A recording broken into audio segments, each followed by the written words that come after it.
Praise the lord. ఈరోజు దేవుని స్వరము. Praise the lord. ఇర్మియా అధ్యాయము 6-9 అందుకు అయ్యో ప్రభువగు యెహోవా, చిత్తగించుము, నేను బాలుడనే, మాట్లాడుటకు నాకు శక్తి చాలదని నేననగా యెహోవా నాకిలాగు సెలవిచ్చెను, నేను బాలుడననవద్దు, నేను నిన్ను పంపువారందరి యొద్దకు నీవు పోవలెను, నీకు ఆజ్ఞాపించిన సంగతులన్నీ చెప్పవలెను, వారికి భయపడకుము, నిన్ను విడిపించుటకు నేను నీకు తోడై ఉన్నాను, ఇదే యెహోవా వాక్కు. అప్పుడు యెహోవా చెయ్యి చాపి నా నోరును ముట్టి ఇలాగు సెలవిచ్చెను, ఇదిగో నేను నీ నోట నా మాటలు ఉంచి ఉన్నాను. దేవుడు ఎవరినైనా ఉపయోగించుకొనగలడు. ఎవరైతే దేవుని కొరకు నిలబడి ఉండాలని కోరుకుందరో అటువంటి వారి కొరకు ఆయన పరిశుద్ధ గ్రంథంలో ప్రేరేపించు మాటలను కురిపించెను. అప్పుడు ఆ మాటలను ఇర్మియా కొరకు కురిపించెను. మరి ఈ రోజులలో మనందరికీ ఆ మాటలు చెందును. ఇర్మియా, నేను బాలుడనే, మాట్లాడటకు నాకు శక్తి చాలదు అని కొంతవరకు అనాసక్తిని చూపెను.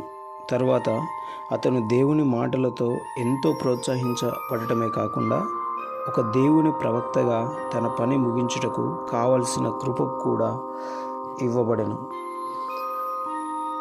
ఇర్మియా 1:6-9 చెప్పబడ్డట్లు, భయపడవద్దు, నేను నీతో ఉన్నాను అని దేవుడు మాట్లాడాడు. ఈ మాటలు ఇర్మియాను పురుకొల్పినవి. నేను నీకు ఆజ్ఞాపించిన సంగతులన్నీ ప్రజలకు చెప్పవలను, ఇది మాత్రమే చాలు. ఈ మాటలతో ప్రభువైన దేవుడు ఇర్మియాను ముందుకు కొనసాగవలనని ప్రేరేపించెను. ఇలాంటి సందర్భాల్లో మాత్రమే అనేక అడ్డంకుల వల్ల విశ్వాసము కలిగి ఉంటాం. వారు చేయలేరు అనున్నది ఆలోచన యొక్క అడ్డంకి. ఇటువంటి వారి కొరకు మాత్రమే ఒకరోజు దేవుడు బిలాము యొక్క గాడిదను మాట్లాడినట్లు చేసెను.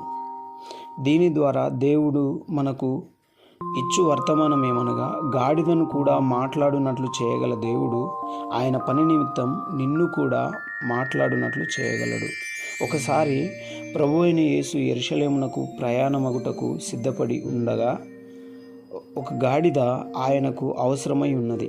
అవును, ఎవరినైనా తిట్టుటకు ఒరేయ్ గాడిద అనే పదమును మనము ఉపయోగించదము.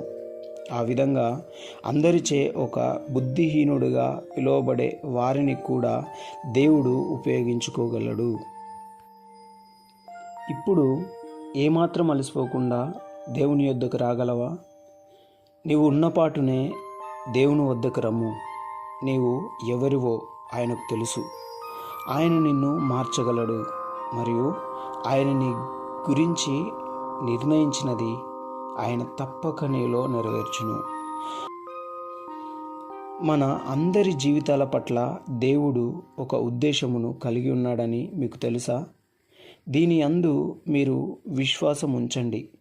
మీలో ఎవరైతే ఇటువంటి పోల్చలేని విశ్వాసము కలిగి ఉందరో దేవునికి దగ్గరగా వచ్చి ఆయనను వెతకవలెను. హెబ్రీ 11:6 దేవుని వెదుకువారికందరికీ ఫలము దయచేయును, దేవుని వెదుకువారికందరికీ ఫలము దయచేయును అని లేఖనములు వెల్లడి పరుచుచున్నవి. మన అందరినీ ఈ ఆశీర్వాదముతో దేవుడు ఆశీర్వదించునుగాక. ప్రార్థన చేసుకుందాం.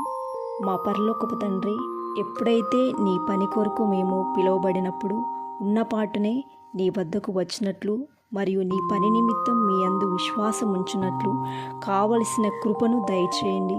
ప్రభువైన యేసుక్రీస్తు నామములో ప్రార్థిస్తున్నాము తండ్రి. ఆమేన్.